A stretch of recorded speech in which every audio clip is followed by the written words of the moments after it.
Assalamualaikum warahmatullahi wabarakatuh.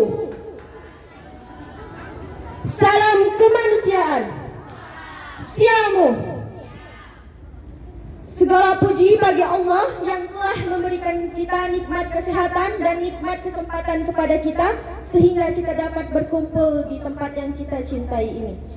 Salawat dan salam kepada Nabi Allah, Nabi Muhammad Sallallahu Alaihi Wasallam yang telah membawa kita dari zaman kegelapan menuju zaman yang terang benderang seperti saat ini.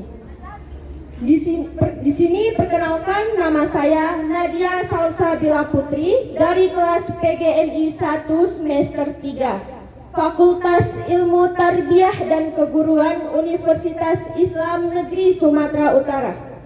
Di sini saya akan menjelaskan materi tentang kepalang merahan mengenai pertolongan pertama.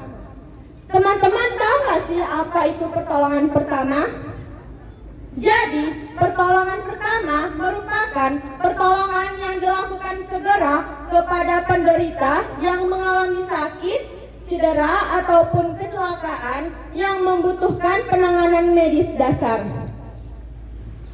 Jadi, ada 3 tujuan utama dalam melakukan pertolongan pertama ini. Yang pertama, pertolongan pertama dapat menyelamatkan nyawa seseorang. Yang kedua, mencegah kondisi ataupun situasi lebih buruk lagi. Dan yang ketiga,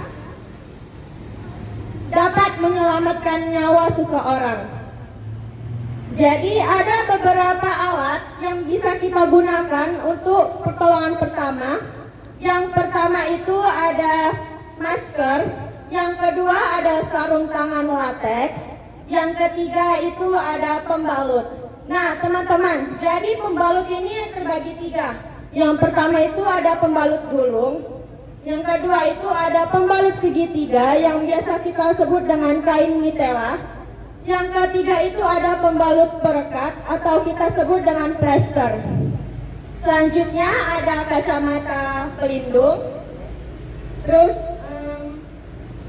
selimut, senter, pinset, gunting dan lain-lain. Jadi ada 3 langkah dalam kita melakukan pertolongan pertama. Yang pertama, kita itu harus melihat keselamatan. Jadi kita sebelum melakukan pertolongan pertama, kita itu harus melihat keselamatan untuk diri kita sendiri. Masa iya kita melakukan pertolongan pertama, tapi situasi atau kondisi tersebut dapat membahayakan diri kita. Yang kedua itu menilai situasi ataupun kondisi. Jadi kita sebagai Palang Merah Indonesia, kita harus mengetahui cedera ataupun luka yang terjadi pada korban.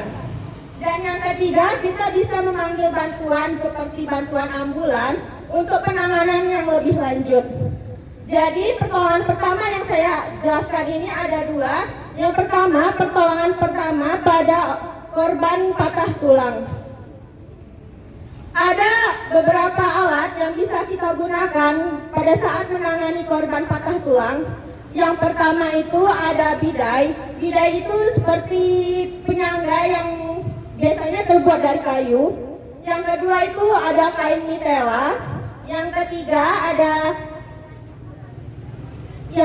ada masker. Dan yang keempat itu ada sarung tangan latex.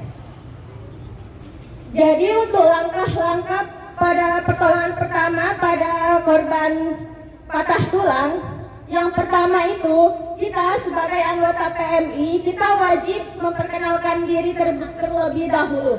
Contohnya gimana? Contohnya, permisi Pak, Bu, kami dari anggota PMI.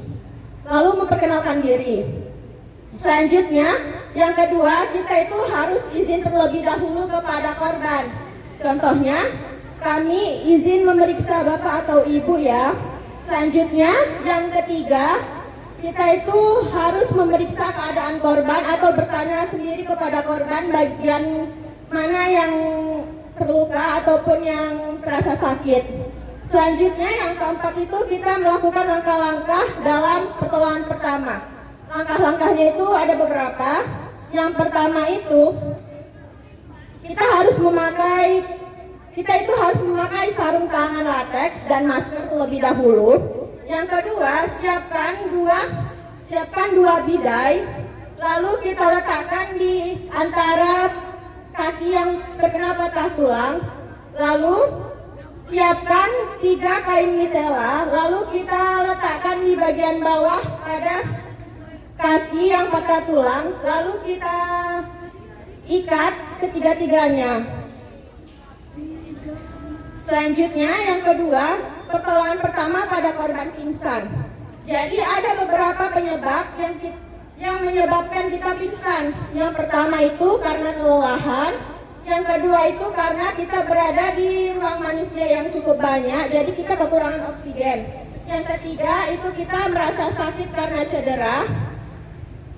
Yang keempat itu karena kita kekurangan makanan. Biasanya ini terjadi saat kita tidak makan pagi atau gimana gitu. Ada beberapa penanganan dalam pingsan ini.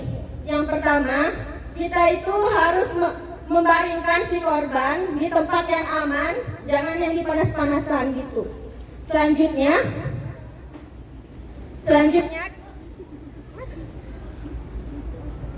Selanjutnya kita letakkan kaki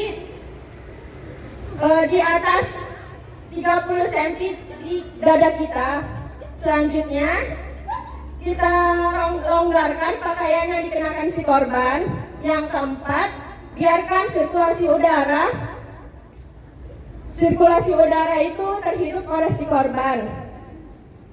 Selanjutnya, jika korban sadar, diamkan selama beberapa menit untuk si korban itu istirahat. Jadi, kesimpulan dari materi pertolongan pertama ini wajib kita ketahui. Kenapa? Karena kita tidak akan tahu situasi ataupun kondisi yang terjadi pada diri kita ataupun orang lain di sekitar kita di suatu saat nanti. Seperti halnya dalam surah Al-Maidah ayat 2 yang berbunyi, Bismillahirrahmanirrahim, wa ta'awanu 'alal birri wat taqwa wa la ta'awanu 'alal itsmi wal udwan. Tolong menolonglah kamu dalam kebaikan dan takwa, dan janganlah kamu tolong menolong dalam keburukan dan kelanggaran. Sekian dan terima kasih. Salam kemanusiaan. Siamu. Assalamualaikum warahmatullahi wabarakatuh.